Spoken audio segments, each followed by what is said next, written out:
Alors, ce week-end, allez, c'est sur Audi Faradict. On a la toute nouvelle Audi RS5 Sportback.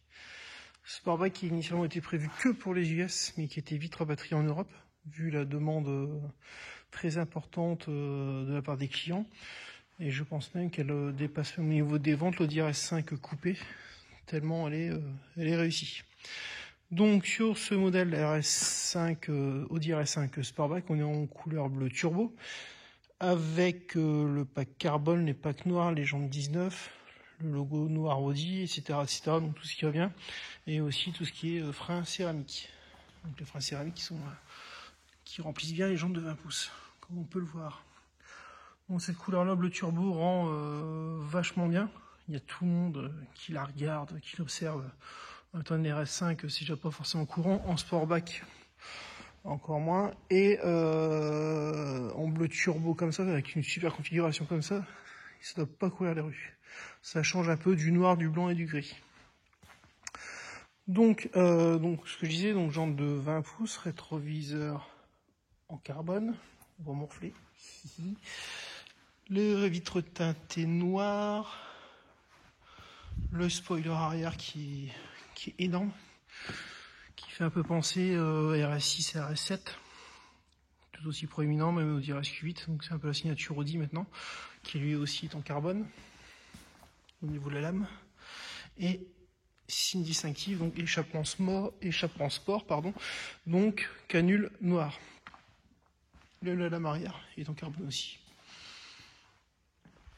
Donc sur le Sportback, c'est vraiment une belle réussite.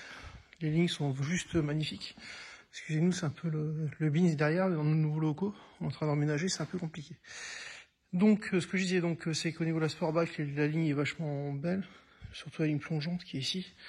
On a aussi la partie quattro qui est proéminente, le blade de quattro ici, qui rend vachement bien, qui est du plus bel effet.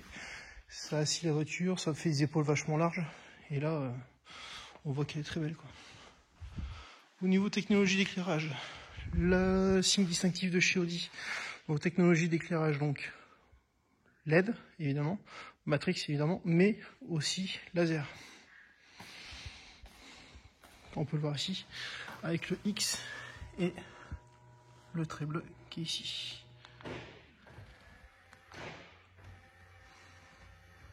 Voilà. Donc ça.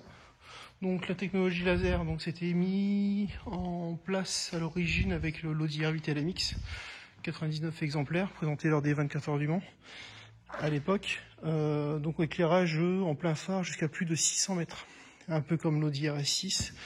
On a été obligé de mettre une technologie comme ça parce que plus on va vite, plus on a besoin de voir loin, vite et rapidement. Donc la technologie laser est parfaitement indiquée. Alors, pour l'intérieur, concernant l'intérieur, donc c'est une 4 places, d'accord, donc RS, un peu partout aussi, cuir sur piqûre rouge, ceinture de sécurité noire et rouge, le petit logo RS5 qui revient, application carbone mat sur piqûre rouge un peu partout, et l'Alcantara qui est présent sur le volant, mais aussi sur le levier de vitesse. Alors, pour l'intérieur. Donc, on va déjà mettre en route la voiture. Donc, Virtual Cockpit, un nouveau MMI Touch qui est beaucoup plus grand et tactile, contrairement à la précédente, la version juste avant. D'accord. Donc, on a sur le Virtual Cockpit tout ce qui est information, etc., etc. On a le petit bouton qui revient ici, RS. Ça, je vous explique un peu après ce que ça change. Et on peut changer les vues du Virtual Cockpit, aussi bien ici que on peut aussi régler sur la Mini Touch plusieurs configurations du véhicule. Je ne me trompe pas, c'est réglage, luminosité, cockpit, RS Sport, oui. Et là vous allez voir, la vue a changé et on peut changer les informations quand on veut, mais nous on préfère la version performance. Ok, donc là en fait on peut changer, on a vraiment accès à tous les paramètres du véhicule à 100%. On peut changer aussi. Alors si on prend véhicule, réglage, le drive select par exemple. Alors sur le drive select, l'efficiency ça disparaît, donc on n'a plus que confort.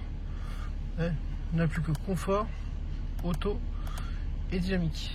Mais aussi les modes RS1 où là on peut paramétrer d'une certaine façon, donc c'est une sorte d'individual 1. Donc là on peut être en équilibré, suspension équilibrée, en fait on peut avoir juste le son marquant et tout reste en version on va dire standard. Et sur la version RS2 où là on a mis tout en version sport, donc c'est à dire les suspensions, la direction, le son du moteur, le contrôle différentiel sport, etc., etc. Et là on entend clairement que ça change. Je sais pas si vous entendez. Donc là on est sur une version. Et par contre, à contrario, on peut changer ici ou ici. On appuie sur RS mode, donc on passe en version dynamique. On appuie ici, version RS1. Et on appuie ici, version RS2. Donc là on peut vraiment tirer le véhicule comme ça. Tout ce qui est lumière, etc., on peut le changer aussi. On a accès, je crois que c'est 26 ou 30 couleurs différentes où on peut changer soit la partie ici, soit la partie qui est là, avec des intensités d'éclairage différents. Au niveau du son, au niveau du son, on est sur du Bang & Olufsen avec le petit rappel e-sport. Donc voilà un peu le petit tour du propriétaire au niveau du véhicule. Après on peut être sur les USB, téléphone, navigation directe.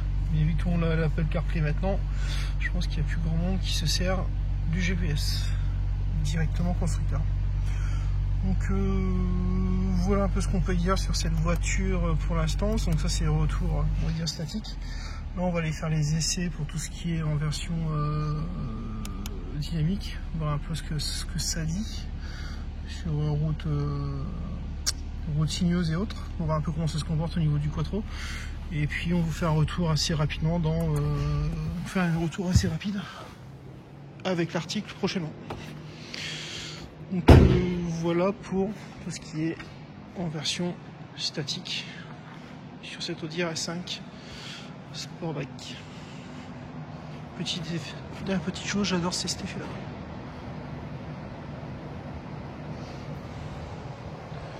Les phares ils sont vraiment top, ça rend bien.